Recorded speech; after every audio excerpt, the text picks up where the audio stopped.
সামনেই আসছে মা দোল পূর্ণিমার দিন, তাই না? যেটাকে আমরা গৌর পূর্ণিমাও বলে থাকি। মহাপ্রভুর আবির্ভাব হয়েছিল সেই দোল পূর্ণিমার দিন। সেই দিন আমার গৌর হরি এই ধরাধামে এসেছিলেন কলির এই পাপী হত জীবকে উদ্ধার করবেন বলে।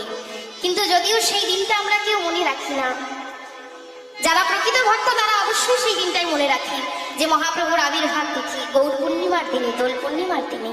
কিন্তু একটা ছোট্ট বাচ্চাকে জিজ্ঞাসা করুন যে যীশু খ্রিস্টের জন্ম কখন, কোন দিন, ছোট্ট বাচ্চাটা কিন্তু বলে দেবে যে 25শে ডিসেম্বর, তাই না? কিন্তু আমার গৌর হরির কবে জন্ম, যিনি এই ধরাধামকে উদ্ধার করবেন বলে এসেছেন, সেই গৌর হরির কবে জন্ম আমরা কিন্তু অনেকেই অজানা। এটা কিন্তু আমাদের কাছে অনেকেই অজানা। তা আমি অন্য কোনো ধর্মকে ছোট করছি না বাবা, আগে নিজের ধর্মটাকে ঠিক রাখতে হবে, নিজের ধর্মটাকে বজায় রাখতে হবে, তাই না? আমরা তো সনাতন ধর্মের মানুষ।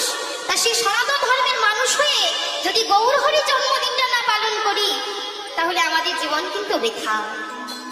গৌরাঙ্গ পীড়িতে খানি বড়ই বিষম, গৌরাঙ্গ পীড়িতে খানি বড়ই বিষম, ওই গৌরাঙ্গ পীড়িতে খানি বড়ই বিষম। তোমরা জানো না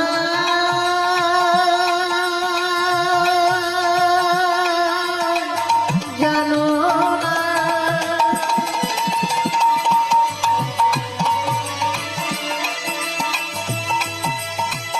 না না জানো না। বিদায় গৌর হরি বল, হরি বল, হরি বল। ও নদিয়া বাসী,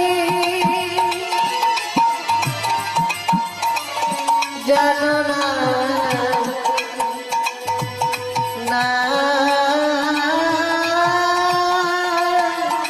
জানো না।